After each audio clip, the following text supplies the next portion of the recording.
శరత్ గారు చెప్పండి. పెట్టుకోండి. ఒక విషయం అండి, యా నేను ఒక సలహా ఇస్తున్నాను టిఆర్ఎస్ కి. కొద్దిగా ప్రజా కోణంలో ఆలోచించమనండి. ఉన్నదానికి లేదానికి ప్రతిసారి ముఖ్యమంత్రిని బూతులు తిడుతూ రాజకీయాలు చేస్తే ప్రదర్శించబడకండి.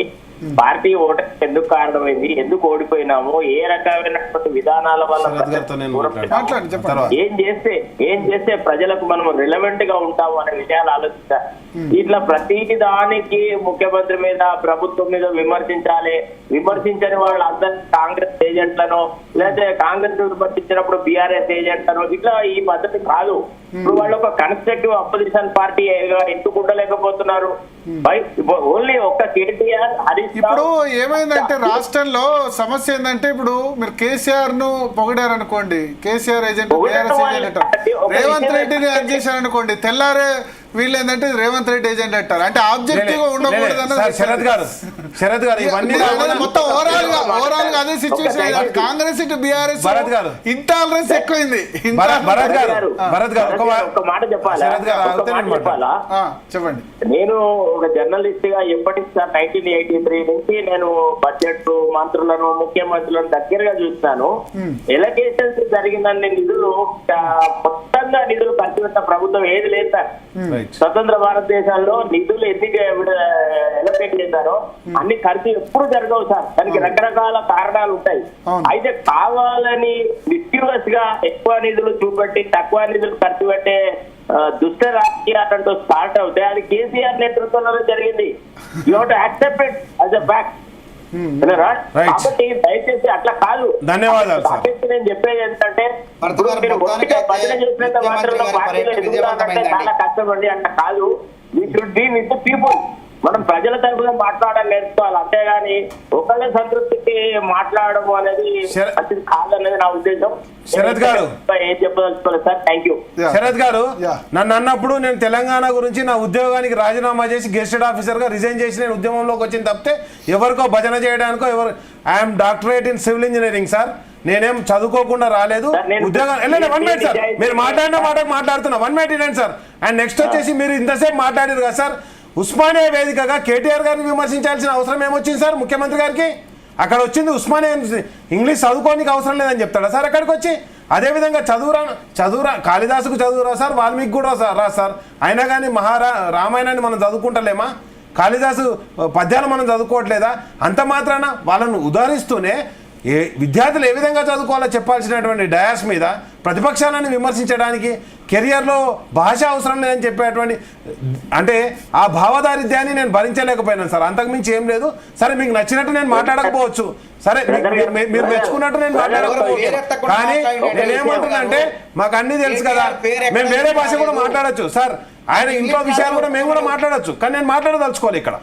బ్రదర్, ఒక్క మాట చెప్పండి. మీ నిజాయితీని, మీరు తెలంగాణ ఉద్యమంలో చేసిన సర్వీసెస్ ని, మీ యొక్క స్థితిని నేను తక్కువ అంచనా వేసి మాట్లాడలేదు. మీ పట్ల నాకు ఎనలేని గౌరవం ఉంది. కానీ దానికి సవాల్ చెప్తావా? ఇప్పటి వరకు కేటీఆర్ గారు రేవంత్ రెడ్డిని బూతులు తిట్టకుండా మాట్లాడిన రేవంత్ రెడ్డి గారు కేసీఆర్ గారిని, కేటీఆర్ గారిని బూతులు తిట్టకుండా మాట్లాడిన ఒక్క స్పీచ్ చూపెట్టండి సార్ నాకు. వాళ్ళిద్దరు సార్ మేమేం పేగుల మెడలు వేసుకుంటాను అండి ఇక్కడ లేదు కాదు సార్. మేము పేగుల మెడలు వేసుకుంటా అండి, లాగులో తొండలు తొర్ర కొడతా అండి, లేకపోతే గోళీలు ఆడతా అండి. ఈ భాష మేము ఎప్పుడు మాట్లాడలేదు సార్. ఇప్పుడు ఒక విషయం, నేను రేవంత్ రెడ్డిని చాలా సార్లు విమర్శించాను. తండ్రి లాంటి వయసులో ఉన్న కేసీఆర్ గురించి నీచమైన భాష మాట్లాడతారు. 100 సరే సార్, మళ్ళీ పెట్టుకుందాం సార్. ఈ రోజు ఉస్మానియా యూనివర్సిటీ వరకు విద్య వరకు పరిమితమేదాం. The issue is different. మీరు కేటీఆర్ కు అడ్వైస్ ఇవ్వండి. కేటీఆర్ కూడా మంచి భవిష్యత్తు ఉంటుంది ఫ్యూచర్ లో. Thank you sir. పదజాలం వాడకపోతే చెప్పండి. You try to discipline him. దాని వల్ల ఉపయోగపడుతుంది మీ పార్టీకి. ఎదుటి వ్యక్తికి డిసిప్లిన్ లేకపోయినా మేము డిసిప్లిన్ తోటి ఉండాలి. రేవంత్ రెడ్డి సార్ ఈ రోజు గుంటూరులో ఇంటర్మీడియట్ చదువుకున్నది ఎవరు సార్? మరి మేమైతే నేను వేరే భాషకు పోను సార్, ఎందుకంటే ఇంట్లో విషయాలు మాట్లాడదని మా పార్టీ స్ట్రిక్ట్ గా ఇన్స్ట్రక్షన్ ఇచ్చింది. కాబట్టి నేను మాట్లాడదలుచుకోలేదు. ఇవ్వలేదు. ముఖ్యమంత్రికి ఏం మాట్లాడాలో చెప్పే అర్హత కూడా నాకు లేదు. నా ఉద్దేశం. Thank you sir. కానీ మా కేటీఆర్ గారికి, కేసీఆర్ గారికి మీరు సలహాలు ఇవ్వచ్చు సార్. ముఖ్యమంత్రి గారికి ఇవ్వలేరు కానీ మా కేటీఆర్ గారికి, కేసీఆర్ గారికి మీరు అద్భుతమైన సలహాలు ఇవ్వచ్చు సార్. ధన్యవాదాలు sir. Okay, thank you. Rakesh hello. Revanth Reddy గారు ఎక్కడ కూడా కేటీఆర్ గారు పేరు ప్రస్తావన తేలేదు. ఇక పేరు ప్రస్తావన లేకపోతే అందరూ ఎవరిని అర్థమవుతుంది కదా. భరత్ గారు థ్యాంక్ యూ. ఒక్క నిమిషం. నాకు ఇంగ్లీషు అంత స్ఫూలియంట్ గా మాట్లాడలేను అన్నాడు. కాబట్టి నేను ఏమంటున్నా, నాకు పేదల మనసు తెలుసు, ఓకే, అదే విధంగా మా విద్యార్థుల మనసు తెలుసు అని స్పష్టంగా చెప్పిండు. అందుకే నేను అభివృద్ధి చేస్తానని చెప్పిండు. ఓకే ఓకే సార్ అది ఒకటి చెప్పన్నా సార్, శరత్ గారు చెప్పండి. ఎవరు అవునన్నా కాదన్నా కేటీఆర్ పట్ల రేవంత్ రెడ్డికి హక్కొస్తుంది, రేవంత్ రెడ్డి మీద కేటీఆర్ కి హక్కొస్తుంది. ఇది ప్రజలందరూ గుర్తిస్తున్నారు. వీళ్ళిద్దరూ ఒకళ్ళ గురించి ఒకళ్ళు మాట్లాడకుండా ఉపన్యాసం ముగించలేరు, ముగించలేరు. ఈ రకమైనటువంటి ఈ అక్రిమోనియస్ డిబేట్లు అనేది ఇవి మనకు ఉపయోగపడవు సార్. శరత్ గారు ఇదే ప్రశ్న భరత్ గారు కేటీఆర్ గారిని సూటిగా ప్రశ్నించారు. కావాలంటే మీరు కేటీఆర్ గారి ఇంటర్వ్యూలో చూడండి. మీరు 1 మినిట్ చెప్తానేనండి. మీరు ఎందుకు అంత తీవ్రంగా విమర్శిస్తున్నారంటే మా తండ్రిని పెద్ద మనిషిని పట్టుకొని అట్లాంటి మాటలు మాడినప్పుడు మేము కూడా ఆ విధమైనటువంటి భాష వాడక తప్పితే మేము కావాలని ఎక్కడ కూడా వాడట్లేదు. గతంలో మీరు చూడండి ఎక్కడైనా ఈ భాష వాడినట్టు మీరు ఉంటే గమనించండి అని కూడా విజ్ఞప్తి చేయడం. అయితే ఇక్కడ నేను ఒకటి చెప్పాలి. కేటీఆర్ ఈ క్వశ్చన్ అడిగితే మీ తండ్రిని అంటే నువ్వు ఊరుకుంటావా, నా తండ్రిని అంటే నాకు కోపం వస్తుంది అన్నారు. అయితే నిజానికి ఏంటంటే మా ఇంటర్వ్యూ జరుగుతుండగా మధ్యలో కేసీఆర్ ఫోన్ వచ్చింది. కేసీఆర్ ఫోన్ వస్తే సాయంత్రం సభలో మాట్లాడాలి. ఆ విషయాన్ని కేటీఆర్ కూడా షేర్ చేసుకున్నారు. కేసీఆర్ ఫోన్ వచ్చి ఆయన ఏం చెప్పారంటే, రేవంత్ రెడ్డి మిమ్మల్ని తిడుతున్నాడు, తిట్టినా సరే నువ్వు కోపానికి రాకు, నువ్వు కూల్గా ఉండని ఆయన చెప్పారు. అదే విషయాన్ని కేటీఆర్ కూడా ఇంటర్వ్యూలో చెప్పారు. మీ ముందే ఇంటర్వ్యూలో కూడా చెప్పారు, మీ ముందే మా తండ్రి ఫోన్ వచ్చింది, కేసీఆర్ ఫోన్. ఎందుకంటే నా పక్కనే ఉన్నారు, ఆయన ఏం మాట్లాడుతున్నా కూడా వినబడుతుంది. కేటీఆర్ ఆ సమయంలో ఆ ఇంటర్వ్యూ మధ్యలో అర్జెంట్ ఫోన్ అంటే కేసీఆర్ ఫోన్ అంటే బ్రేక్ ఇచ్చాం. బ్రేక్ ఇచ్చినప్పుడు కేటీఆర్ పక్క రూమ్లో పోయి మాట్లాడవచ్చు, కానీ మాట్లాడలేదు, మా ముందే మాట్లాడారు. మాట్లాడినప్పుడు ఆ డాడీ అని మాట్లాడినప్పుడు ఆయన చెప్తున్నారు, ఆయన బూతులు తిడుతున్నారు నువ్వు. ఎందుకంటే అంతకుముందు రోజు ఏది చెత్తనా కొడుక అని ఏదో అన్నారు రేవంత్ రెడ్డి. చెత్తనా కొడుక మంత్రిగా చెత్త నువ్వు 5 సంవత్సరాలు ఉన్నావు, చెత్త పెరిగిపోయింది అన్నావుగా, నువ్వే చెత్తనా కొడుక అని రేవంత్ రెడ్డి అన్నారు. కాబట్టి ఈయన మళ్ళీ ఎక్కడ కేటీఆర్ దాన్ని కౌంటర్ ఇస్తారేమో అని కేసీఆర్ నువ్వు లూజ్ కాకు, నువ్వు కూల్గా ఉండు, నువ్వేం తిట్టాల్సిన అవసరం లేదు, ఆయన మాట్లాడుకొని ఫ్రస్ట్రేషన్లో అని కేటీఆర్ చెప్పారు. చెప్పిన తర్వాత కూడా ఆయన చెప్పారు, మీ ముందే కదా నాకు చెప్పారు, ఇప్పుడే చెప్పారు కదా కేసీఆర్ గారు నన్ను లూజ్ కావద్దు, కానీ తండ్రి వయసు నా తండ్రిని తిడితే గనక కోపం వస్తుంది కదా అన్నారు. ఎస్ శరత్ గారు.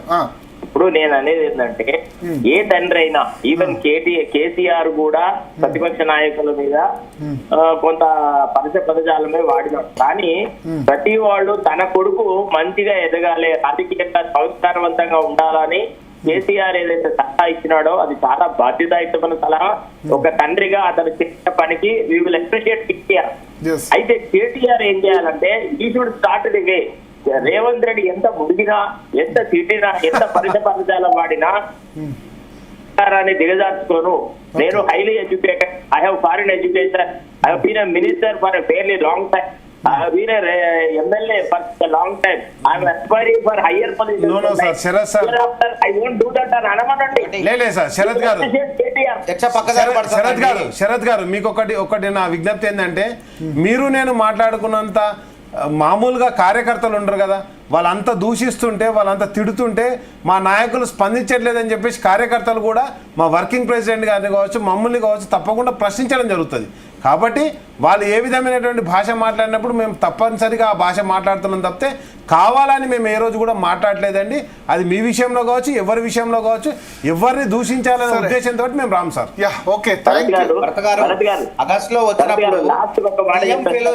ఒక్క నిమిషం శరత్ గారు చెప్తున్నారు, తర్వాత మీకు మానవతరయ్య గారు. శరత్ గారు చెప్పండి. ఒకసారి నేను అప్పటి ముఖ్యమంత్రి డాక్టర్ మర్రి చెన్నారెడ్డితో తెలంగాణ ఉద్యమం ఎందుకు ఫెయిల్ అయింది అనే టాపిక్ మీద మాట్లాడుతున్న సందర్భంలో ఇక్కడ ఎన్టీఆర్ ఎస్టేట్ దగ్గరికి తెలంగాణ ఉద్యమకారులందరూ ప్రొసెషన్ గా వచ్చినారు. వచ్చి అట్లా వెళ్ళిపోతున్న సందర్భంలో ఒక ఆ పార్టీ అంటే ఆ ప్రొసెషన్ లో ఉన్న ఒక కార్యకర్త బ్రహ్మానందరెడ్డి భార్య రాఘవమ్మ గురించి చాలా పరుషపత్రాలు, చాలా బూతులు తిట్టు ఒక స్లోగన్ ఇచ్చినాడు.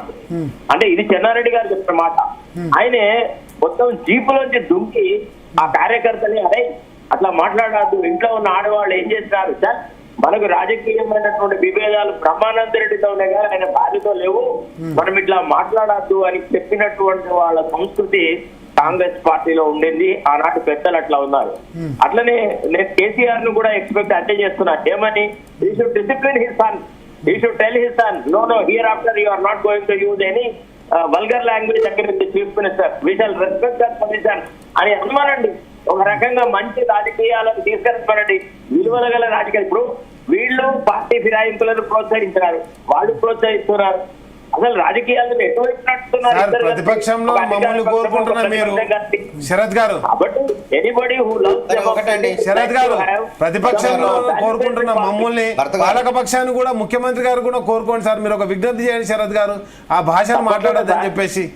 సరే రేవంత్ రెడ్డి పదవిని ఆశించారు, నాకేముంది, నేను ఏదైనా మాట్లాడతాను. I'm free citizen, I can condemn him if he talks nonsense. Thank you sir. గారు చివరిగా ఏంటంటే గతంలో ఆగస్టులో వచ్చినప్పుడు ఈ దేశంలో ఎక్కడ కూడా సీఎం ఫెలోషిప్లు పెట్టలేదండి. యూజీసీ వాళ్ళు ఇస్తారు పిహెచ్డి విద్యార్థులకు, మీకు తెలుసు అది. అట్లాంటిది 8,000 రూపాయలు 200 మంది పిహెచ్డి విద్యార్థులకు ఫెలోషిప్ మొన్న ప్రకటించారు. ఇప్పుడు కొత్తగా వచ్చే బ్యాచ్ కదా అమలు కాబోతుంది. అదేవిధంగా పీజీ విద్యార్థులకు 5,000 చొప్పున, పీజీ విద్యార్థులకు 5,000 చొప్పున స్కాలర్షిప్ ను సింగరేణి సహకారంతో సీఎం గారు ప్రకటించారు మొన్న. అది కూడా ఈ సంవత్సరం అమలు కాబోతుంది. ఇప్పుడు ఆగస్టులో ప్రకటించారు దాన్ని. అదే సార్, అన్ని ప్రకటనలే చేస్తాం. రాజకీయాలు అవసరం లేదండి, యూనివర్సిటీలో చేయాల్సిన అవసరం లేదు. అన్ని ప్రకటనలే, తప్పకుండా మీరే చెప్పారు. ప్రకటనలా మీరు చేశారు, ప్రకటనలు మీరు 6 గ్యారెంటీలు ప్రకటనలే. ఇప్పుడు మీరు చేశారు. నేనేమంటున్నా అంటే పీజీలకు స్కాలర్షిప్లు ప్రకటనలే, పీజీ ఎంబర్స్మెంట్ ప్రకటనలే. మీరు ఏ ప్రకటన చేయకూడదు. కొడంగల్ లిఫ్ట్ ఇరిగేషన్ ప్రకటనలే సార్, అద్భుతమైన ప్రకటన. Thank you. థ్యాంక్ యూ మానవతరాయ్ గారు, రాకేష్ గారు, ప్రజలు చెప్తారు. థ్యాంక్ యూ మానవతరాయ్ గారు, రాకేష్ గారు, శరత్ గారు.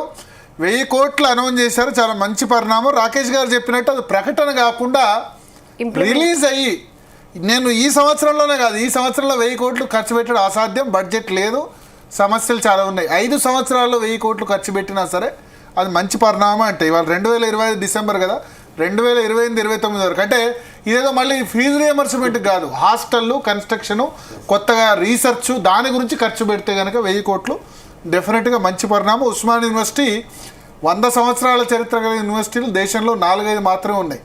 దీన్ని దాటి ఎన్నో కొన్ని ఐఐటి మద్రాసు, ఇవన్నీ చెన్నై, లేకపోతే చాలా యూనివర్సిటీస్ కూడా, చాలా ఖరగ్పూరు, లేకపోతే అవన్నీ కూడా ముందంజలో, తర్వాత పెట్టిన యూనివర్సిటీలు కూడా ముందంజలో ఉన్నాయి. ఉస్మాన్ యూనివర్సిటీ మరొక్కసారి ఉద్యమాలకే కాదు, చదువులో కూడా గతంలో చాలామంది, జైపాల్ రెడ్డి, అజారుద్దీన్ అందరూ కూడా చాలామంది చదువుకున్నారు, పియు నరసింహారావు అందరూ చదువుకున్న వాళ్ళు ఉన్నారు. మరొక్కసారి ఇక్కడ నుంచి హైలీ ఇంటెలెక్చువల్ స్కాలర్స్ అందరూ కూడా ఉస్మాన్ యూనివర్సిటీ నుంచి వచ్చి దేశ భవిష్యత్తును, ప్రపంచ భవిష్యత్తును కూడా ఉస్మాన్ యూనివర్సిటీ నుంచి నిర్దేశించే విధంగా రాబోయే రోజుల్లో, ఇది స్టాన్ఫర్డ్ యూనివర్సిటీ అన్నాడు రేవంత్ రెడ్డి, ఆక్స్ఫర్డ్, కేంబ్రిడ్జ్ తరహాలో ఈ ఉస్మాన్ యూనివర్సిటీ కూడా వర్ధిల్లాలని ఆశిద్దాం. Okay Bharat, thanks for the analysis.